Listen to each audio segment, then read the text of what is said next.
జై శ్రీమన్నారాయణ. జై శ్రీ మహాకాల భైరవ స్వామిని నమః. సమస్త భక్తులందరికీ కూడా ముందుగా చినమెట్పల్లి శ్రీ మహాకాల భైరవ క్షేత్ర యూట్యూబ్ ఛానల్కి స్వాగతం. మీరు ఇంతవరకు మన ఛానల్ని సబ్స్క్రైబ్ చేయనట్టయితే వెంటనే సబ్స్క్రైబ్ చేసుకోండి, బెల్ ఐకాన్ని యాక్టివేట్ చేసుకోండి. తద్వారా మేము చేసే వీడియోలన్నీ కూడా మీకు నోటిఫికేషన్ రూపంలో రావడం జరుగుతుంది. ఈరోజు మనం వీడియో చేయడానికి ముఖ్య ఉద్దేశం వచ్చేసి సూర్యగ్రహణం గురించి మనం ఈరోజు తెలుసుకుందాం. తేదీ 21 సెప్టెంబర్ 2025 ఆదివారం అమావాస్య రోజున, పితృ అమావాస్య, మహాలయ అమావాస్య అని కూడా అంటారు. ఈ భాద్రపద అమావాస్య రోజున సూర్యగ్రహణం సంభవిస్తుందా? సంభవిస్తే ఎన్ని గంటలకు సంభవిస్తుంది? అయితే సూర్యగ్రహణం ఎక్కడ కనిపిస్తుంది? ఎలాంటి నియమాలు పాటించాలి?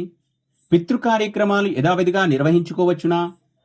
ఈ సూర్యగ్రహణం ద్వారా ఏ రాశులకు శుభ పరిణామాలు, ఏ రాశులకు దుష్పరిణామాలుంటాయి? ఈ విషయం గురించి మనం సుస్పష్టంగా ఈరోజు తెలుసుకుందాం. మీకు అర్థం కావాలంటే పూర్తి వీడియో చూస్తేనే మీకు సమాచారం అనేది అర్థం కావడం జరుగుతుంది. అందుచేత పూర్తి వీడియోను చూడండి.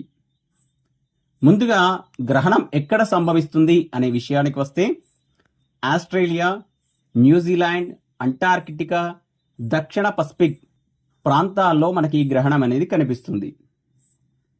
న్యూజిలాండ్లో ఉదయం 6:10 ఈ గ్రహణం అనేది సూర్యోదయంతోనే ప్రారంభమవుతుంది. 8:15 గ్రహణం అనేది ముగుస్తుంది. అయితే మన భారతదేశంలో ఈ గ్రహణం అనేది కనిపించదు. ఎందుకు అంటే భారతదేశ కాలమానంలో రాత్రి 10:50 అవుతుంది. ఆ సమయం అప్పటికే మనకు సూర్యాస్తమం అయిపోతుంది.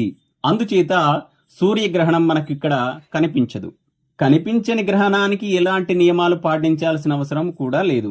అయితే మనకి భారతదేశంలో ఉన్నటువంటి వివిధ రాశుల వారికి ఎటువంటి భయము అవసరం లేదు. ఎందుకంటే మనకి ఇక్కడ గ్రహణము సంభవించడం లేదు. మనకు భారతదేశంలో గ్రహణం అనేది కనిపించదు. అందుచేత ఏ రాశి వారికైనా ఎలాంటి పరిణామాలు ఉండవు.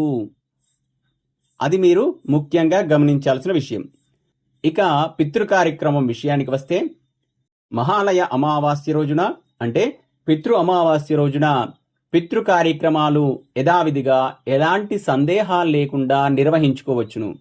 ఎందుకంటే మనకి సూర్యగ్రహణం ఇక్కడ కనిపించదు, మనకు సంబంధం లేదు కాబట్టి దిగ్విజయంగా నిర్వహించుకోవచ్చును. ఇక అందరికీ అర్థమైందని భావిస్తూ, మీకేమైనా సందేహాలుంటే కామెంట్ రూపంలో తెలియజేయండి. మీకు సమాధానం మేము తెలియజేస్తాము. జై శ్రీమన్నారాయణ. జై శ్రీ మహాకాల భైరవ స్వామిని నమః.